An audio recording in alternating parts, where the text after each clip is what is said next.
Senhoras e senhores, sejam muito bem-vindos de volta a mais um boletim informativo aqui do nosso canal, trazendo para vocês a partir de agora uma bomba que explodiu na política brasileira, gente, tá? Antes, bem rapidinho, quero perguntar a todos vocês que estão do outro lado me assistindo, como é que tá o clima por aí? Tá chovendo muito? Quero ver aqui o comentário de vocês aqui embaixo, gente, tá? E claro, rapidamente, não esqueçam de se inscrever no canal, ativar o sininho das notificações, compartilhar o vídeo o máximo possível que vocês puderem e vamos que vamos, gente. Preparem, vejam só esta informação que acabou de ser divulgada aqui neste exato momento. Vejam só. Com esse assunto, então, da PEC dos vagabundos. Bom, mestre Guzzo matou a pau. A balada sem noção da esquerda derrotada. A gente podia esperar, né, que numa derrota tão emblemática, acachapante dessas, muitos esquerdistas fossem virar e falar assim, precisamos fazer um meia-culpa, uma reflexão humilde sobre o que estamos fazendo de errado. Poucos fizeram isso, poucos. A maioria está em negação, acusando o Joe Biden de ter demorado a largar a corrida, a Kamala Harris de sei lá o quê. Os caras levantaram mais de $1 bilhão e ficaram devendo 20 milhões. A estimativa é que gastaram 1,6 bilhão com gastos paralelos de doadores não oficiais, digamos assim. Cara, 4 vezes mais do que a campanha do Trump. Onde erraram, né? Como é que é possível isso? Mas claro que eles não querem tirar as lições corretas. Por aqui, a esquerda vai numa balada parecida no Brasil. Querem continuar no governo com o mesmo Lula de 40 anos atrás, os mesmos brontossauros que se penduram nele e a mesma inépcia terminal que marcou o governo nesses últimos 2 anos. Eles estão dobrando a aposta, na verdade. Estão falando em redução de jornada de trabalho. Durma com um barulho desses. Enquanto isso, os Estados Unidos vêm botar para quebrar com o Trump. Esse quadro resume muito bem a filosofia do dissuasão pela força. Vamos conversar, dizia Obama. Foda-se, vou explodir tudo, respondia o coreano atômico maluco. Vamos conversar, quem sou eu? Dizia Biden. Foda-se, vou explodir tudo, dizia o coreano maluco atômico. Aí o Trump pega o telefone e diz, eu vou explodir tudo, meu botão vermelho é maior que o teu. Opa, peraí, vamos conversar, né? Mas pedir para que a esquerda entenda de realismo, de premissa realista da natureza humana é demais, né? Então tá lá a capa da Isto É, a nova e sombria ordem dos Estados Unidos. O Trump entregou um período de 4 anos de prosperidade e paz, mesmo pegando pandemia na proa. Veio Biden, saída atabalhoada do Afeganistão, que o Talibã tomou de volta. Rússia invade a Ucrânia, a guerra continua até hoje. Hamas invade, estupra, mata, mutila, sequestra israelenses, inclusive cidadãos americanos, e o Hezbollah segue a guerra iniciada, na verdade, pelo Irã, que usa suas proxies, e o próprio Irã entra na guerra. Tá bom? O que mais? Tem os Houthis no Iêmen também.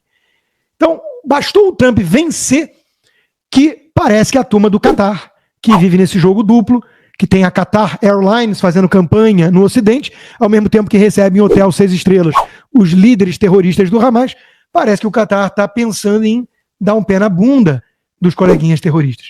Quem tem medo, não é mesmo? A Indonésia, que é o maior país muçulmano do mundo, mandou congratulações para Trump. Estamos felizes que o poderoso te protegeu. Viva Allah, que salvou Donald Trump. Eu acho que foi outro Deus, mas enfim. Cada um com o seu, não é mesmo? E olha só os efeitos. CNN vai passar a barca, vai passar o machado nas cabeças de celebridades do, abre aspas, jornalismo. Parece que até o Andrew Cooper vai rodar. Não sei se está confirmado ou não, mas que delícia, né? Que delícia. Hollywood começando a dar tilt, o Michael Douglas virou e falou assim, olha, temos que admitir que o Partido Republicano hoje é o partido do povo. O Partido Democrata é o partido das elites. Quando até Hollywood está assim, meus amigos, é porque os ventos de mudança, mas chegaram com muita força. Não tem como não estar otimista com isso. E por falar no Milley, né? Donald Trump diz que é o presidente favorito. até porque o Bolsonaro não é presidente. Mas a gente sabe que o Trump adora Jair Bolsonaro e isso vai pesar em relação ao Brasil. Não é à toa que quem tem medo. O Lula, que um dia antes da eleição chamou o Trump de nazista, foi lá no dia seguinte e falou: parabéns, viva a democracia, que a gente sempre tem que defender, à exceção de Cuba, Venezuela, Nicarágua, China, Rússia e o próprio Brasil hoje. Não, isso ele não disse, eu estou acrescentando que ele diria se fosse honesto. Mas se fosse honesto, ele não seria o Lula, não seria líder da esquerda, e por aí vai. O Marcel, uma liderança jovem da direita, e, gente, recado aos pentelhos da direita caçabista. Vamos plantar batata. Aqui não tem fla-flu, aqui não tem, deixa eu avaliar se ele tá no time Bolsonaro ou não, até porque essas coisas dão errado às vezes. Tipo, o Tarcísio, para de criticar o Tarcísio, mas o Tarcísio elogia o Caiado, mas o Caiado é traidor. Dá bug. Vocês vivem caindo em contradição. Aqui tem coerência, aqui tem o desejo de que o Brasil se endireite, alguém que está há 25 anos fazendo isso, com 15 livros escritos, muito antes, portanto, de Marçal, ou até mesmo Bolsonaro, né? Então, vamos torcer para que surjam inúmeras lideranças conservadoras boas, ou não. Tem gente que não quer, né? Tem gente que, para defender algum tipo de cargo ou curral eleitoral, bate no Marcel. Não estou falando do Marçal, não. O Marçal pode bater. Estou falando do Marcel. Porra, o Marcel não é uma boa liderança que fala grosso contra o sistema? Volta por cima e para melhor. A volta de Trump representa uma esperança para todo cidadão no mundo que queira viver com menos intervenção estatal, menos perseguição política e menos guerras, e queira viver com mais liberdade, justiça e democracia.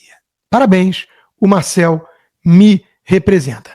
Para fechar, em relação a isso que o Marcel está falando, o próprio Kennedy, Bob Kennedy Jr., vem com tudo também para cima do Big Pharma, para cima da burocracia da saúde pública, do Dr. Fauci e seus cúmplices. Então, meus amigos, vão rodar cabeças na burocracia estatal americana. E isso é música para nossos ouvidos. Bom, eu falei do Lula, do Brasil, então vamos lá. Eu falei do Bolsonaro acima de tudo.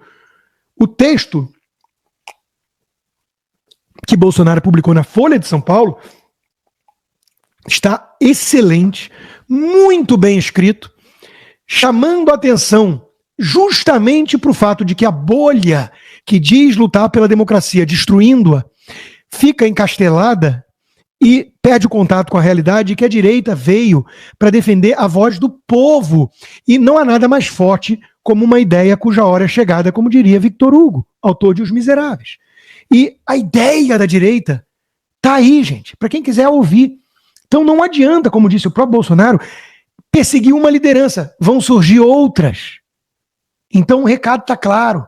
Vocês só vão ter duas opções: aceitar a democracia, e isso envolve aceitar o povo de direita que quer participar, ou partir para uma ditadura altamente repressiva, autoritária. Não vai ter como você manter as aparências e o meio termo. Então, um texto muito bem escrito de Jair Bolsonaro na Folha de São Paulo. Ventos de mudança da vitória do Trump? Bom, no mesmo dia, o advogado do Bolsonaro publicou no Globo um texto atacando a postura do STF em relação ao foro privilegiado. Eu acho que são ventos de mudança. Quero crer que sim. Mas no Brasil o buraco é mais embaixo. Vai levar mais tempo até a gente reverter esse quadro. Enquanto isso, a gente se diverte com a esquerda se descabelando e fazendo cara feia para o Bolsonaro publicando na Folha. Eu me sinto pessoalmente atacada quando vejo o Bolsonaro tendo espaço num jornal para falar de democracia. Não pode.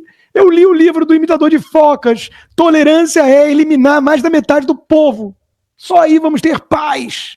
Onde já se viu uma democracia onde respeita-se a opinião do eleitor que vota na direita? Isso não é democracia. Democracia nos Estados Unidos? Claro que não. Democracia é quando vence a esquerda. Só ali há democracia. Por exemplo, Venezuela. A Gleisi Hoffmann compara o artigo do Bolsonaro a um assassino defendendo o direito à vida. E o Bolsonaro responde no melhor estilo bolsonarista que nos faz chamá-lo de mito. A amante está nervosa. Aliás, a amante está nervosa desde a derrota cachapante da esquerda nas eleições municipais. E qual a lição que a esquerda tira disso? Precisamos de censura. Olha aí o que acontece nos Estados Unidos se o povo tem liberdade. Precisamos de censura. Dito e feito. PT apresenta o novo PL da censura para regular as redes após o crescimento da direita nas urnas. A Gleisi Hoffmann, a esquerda, o PT não escondem mais. Se eles continuarem com liberdade na rede social, vamos continuar apanhando nas urnas e isso não podemos aceitar. Dirceu falou, temos que tomar o poder, o que é diferente de vencer eleições. O André Marsiglia, advogado, disse: Trump e a censura como cabo eleitoral da esquerda. Como pautas de esquerda não ganham eleições, ainda mais agora que a ideologia woke está muito em baixa e as pautas de direita que falam ao homem comum sobre inflação, crime, fronteira escancarada, guerras, isso ganha eleição. Então a luta é contra o perigo que dizem representar o eleitor de direita. Tudo vira extrema-direita, fascista, golpista, e precisamos de um TSE, de um Alexandre de Moraes, para impedir que alguém como Trump volte ao poder. Só que os ventos de mudança continuam soprando porque Trump vem aí com Marco Rubio, com Jason Miller e com toda a equipe linha dura.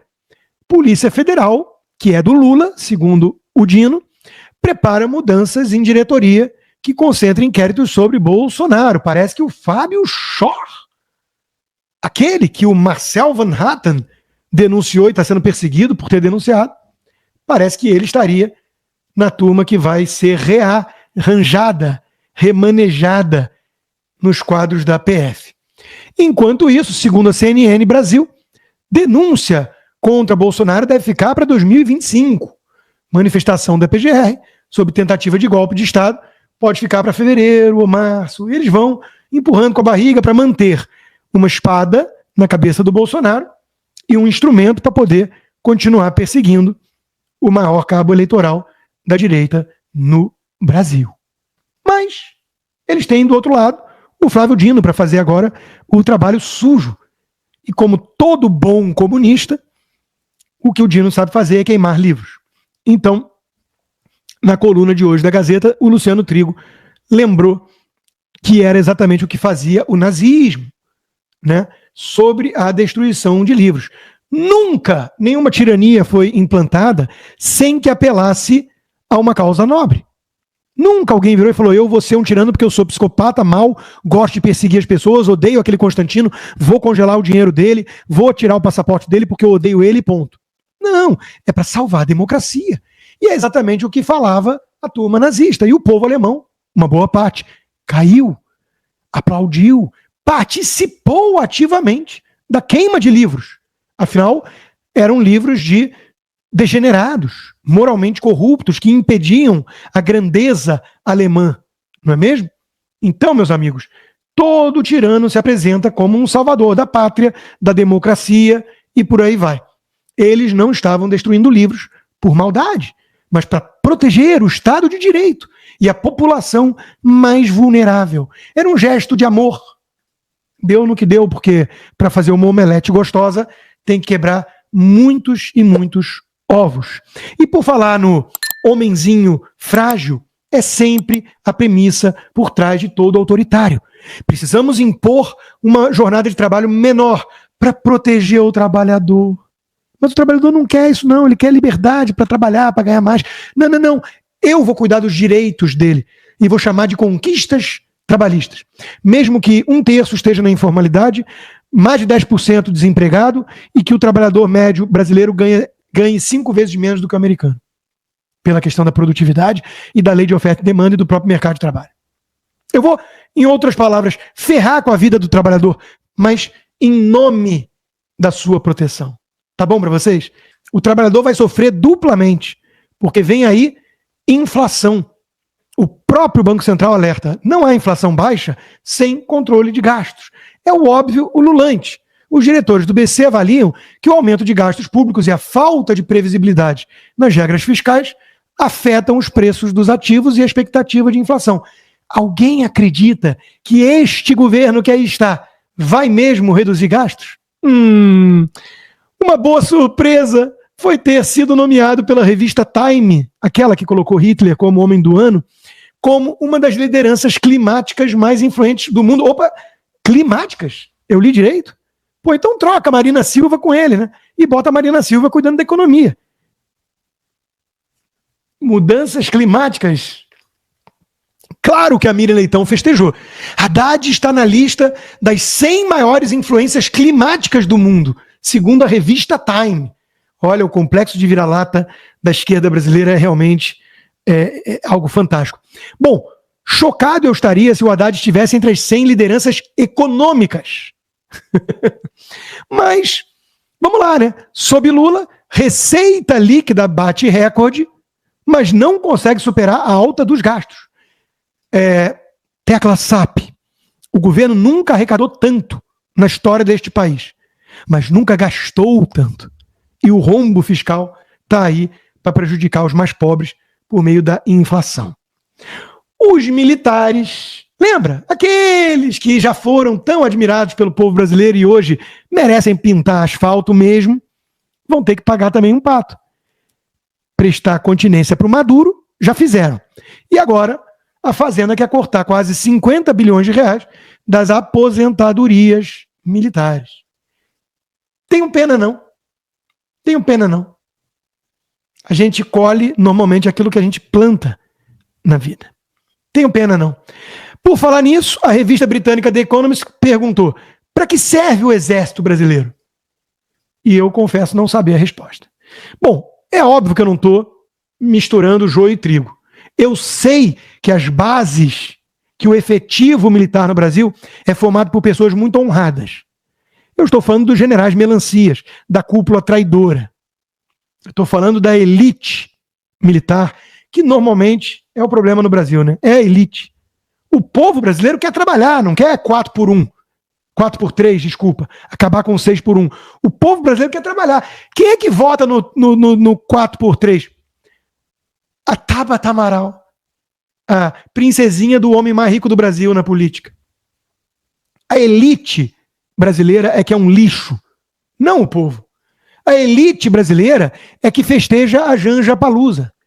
É que eleva a Janja, visitadora de presidiário, até ontem, ao papel de uma primeira-dama respeitável, que o povo não respeita. Mas a elite respeita. E vai ter cachê de quase 1 milhão para quase 30 artistas, porque, afinal de contas, não existe petista grátis. E calma, que seus problemas acabaram.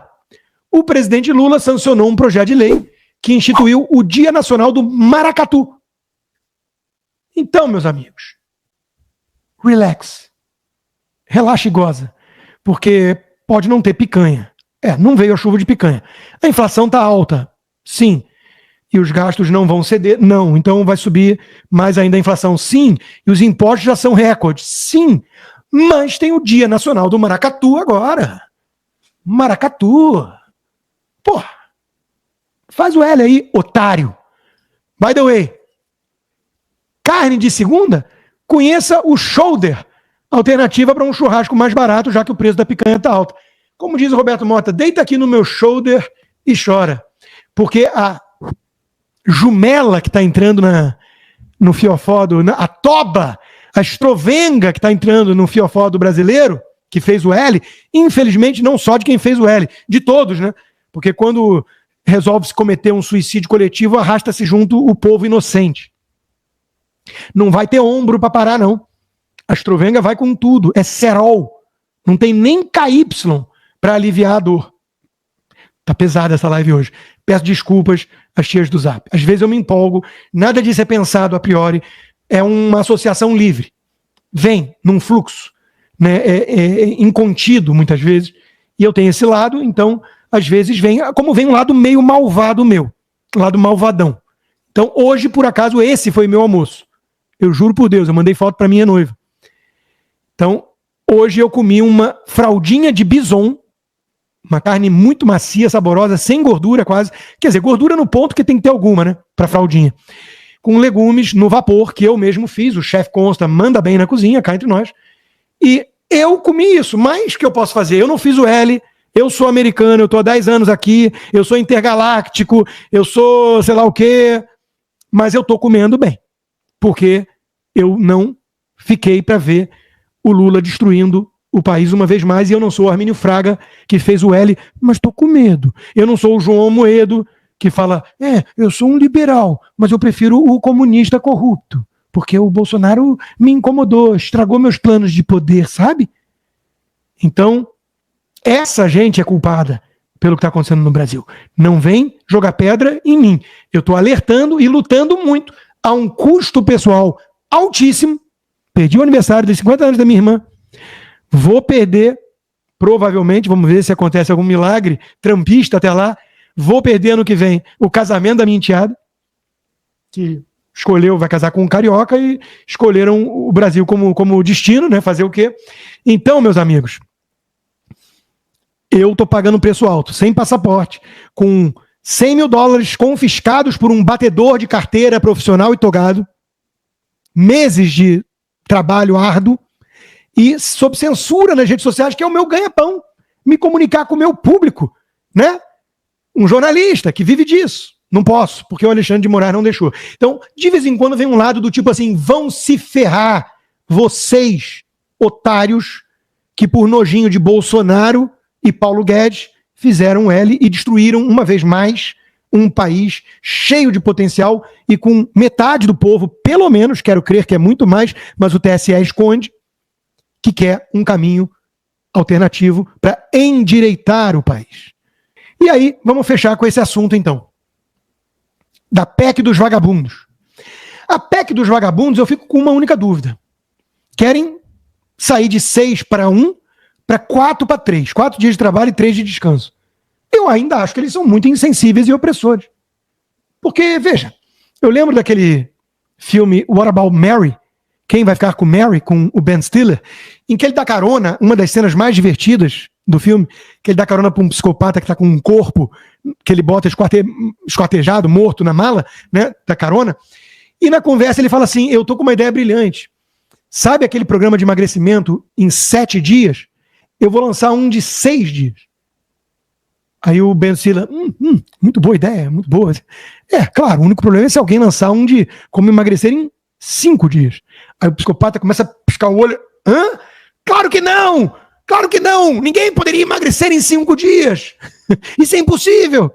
Então, pensando, inspirado nessa cena do filme, nesse debate que está tomando conta do Brasil hoje, né, por que não 6 dias de descanso para 1 de trabalho? O que impede? Assim como se é bom subir ao salário mínimo sem levar em conta a informalidade, o desemprego e por aí vai, por que não botar logo R$5 mil de salário mínimo? Por quê? Qualquer um que não responder isso é um canalha no debate. E quem quer que responda, não, porque vai ter consequências, vai ter mais desemprego, vai ter mais informalidade. Então agora podemos reiniciar o debate entre adultos e virar e falar, não é bom para o trabalhador nem para a economia forçar tempo de folga. E mais, é uma visão de paternalismo, que parte da premissa de que o trabalhador é oprimido e o patrão é opressor, parte da premissa de que o Estado protege o trabalhador, parte da premissa que o trabalhador quer essa proteção, por que não permitir a liberdade de negociação? Eu, by the way, trabalho 6 para 1 dia de descanso. Eu trabalho domingos. O único dia da semana que eu não tenho trabalho e que tenho folga no dia inteiro é sábado. É o único dia.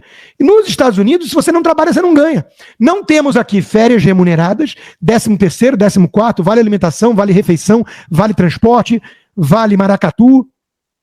Não temos nada disso. No Brasil também não tem maracatu ainda, vale? Deve ter, porque criaram agora o Dia Nacional do Maracatu. Nada mais justo que criar um vale maracatu.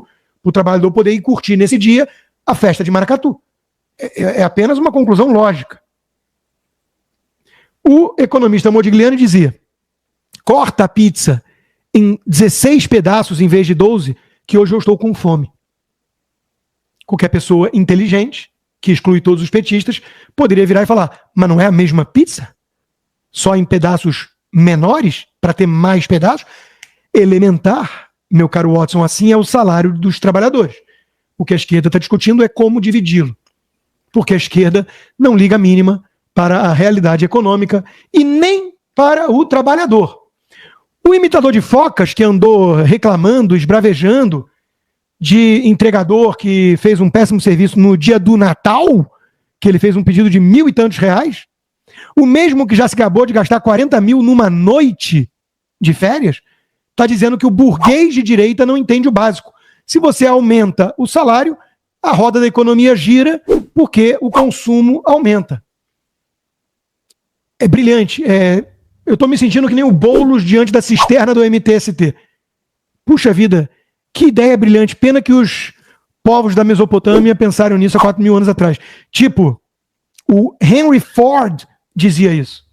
E é uma falácia econômica.